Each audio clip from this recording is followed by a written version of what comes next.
Whoop. All right. So I'm not that good at public speaking, so I wrote everything out so I can just read it out. But I hope that this goes well. All right, so I labeled my testimony as finding peace through faith, and I'll be talking about like a specific moment that happened earlier this year for me. So, like I said, my name is Suckow. If you don't know me, I'm a junior nursing major currently. Yeah. Thank you. Yeah, junior nursing. Got me going. Yeah. Shout out. Shout out. Shout out. Is there anyone else? Okay, no, that's fine. Oh, that's all right. All right.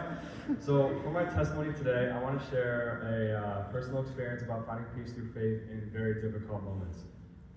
Earlier this year, I went through experiencing real loss for the first time in my life. I had not yet had any family members personally that I had a relationship with pass away. But this last semester, this changed, unfortunately. I found myself in a situation where my girlfriend's mom was becoming very sick. I had been with my girlfriend and have been with my girlfriend for over 3 years now, and in that time, I had formed a very close relationship with her family, especially her mom. Like I said, over the years, I was able to build like a really strong relationship with her, and she was always been kind of the person in her family that was always kind and welcoming to me since the beginning. So naturally, seeing her and my girlfriend's family change so much from her being sick was very difficult. Up to this point, I would describe my faith personally as I grew up as relatively strong, with moments of high faith and being, I would say, hot with God, and of course like lukewarm and a little bit lower moments. Especially at school at Roberts, I go to Bible studies, worship nights, and chapels. I go to church on Sundays, all in which I was trying to grow in my relationship with Christ. But as somebody I really cared about was becoming more and more sick as time went on, and eventually put on a ventilator in the hospital, I was unsure of how my faith would tie into this intense struggle that I was feeling inside. Seeing her at her lowest point, and as the nurses know, seeing people at their lowest point can be very difficult. And seeing everybody around her and all of her family, when talking about where to go next with their treatment, I was becoming very sad and obviously worried for the worst. And unfortunately, the worst is what came next. I vividly remember the day when I drove down to visit her in the hospital. It had been weeks of treatment, but I drove down again upon news of them taking her off life support. And we were all in the room that evening together. And I would say there was this feeling that death was imminent in the room. And this is kind of one, if you haven't experienced, it's very hard to describe when you're almost just waiting out someone to pass away.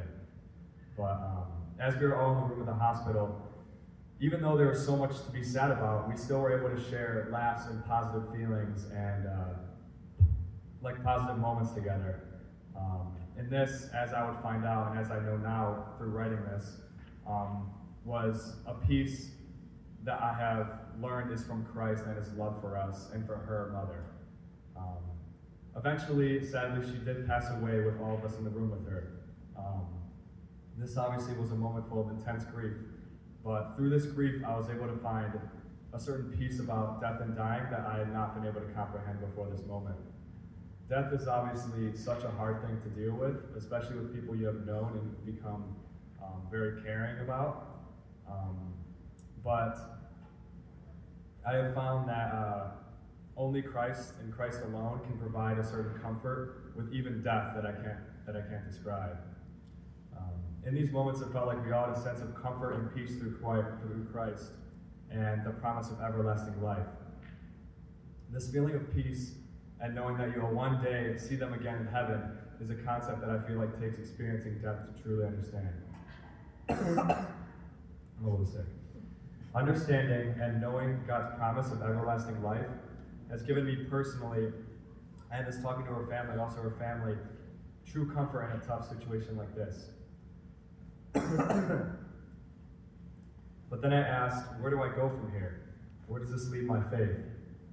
I found that this experience has rather strengthened my faith. Before this, I had beliefs in God's word and promise of heaven, but it had not yet truly been tested until now. I feel as if this experience, while monumentally devastating, gave me the chance to put into practice what I really believe, which is God's promise in everlasting life through heaven. And I now believe only through this and Christ can you find true peace and comforts in moments like this. In the end, we all know that Christ has beaten death on the cross and has risen for the dead for every one of us in this room and every one of us on earth. This tells us and tells me that no matter the situation or how death may seem so powerful in the moment, if any of you have dealt with this too, that God in Christ, he is more powerful than death can ever be. In John 11:25-26, it says that I am the resurrection and the life. Whoever believes in me, though he die, yet shall he live. And everyone who lives and believes in me shall never die. In our lives, whether you have gone through loss or not, we will all experience more loss as we continue to live. Life may not be easy, but it's important to have trust that every one of us are children of an all-powerful and loving God. So trust in him, put your faith in his words, and know he loves you. Thank you for listening.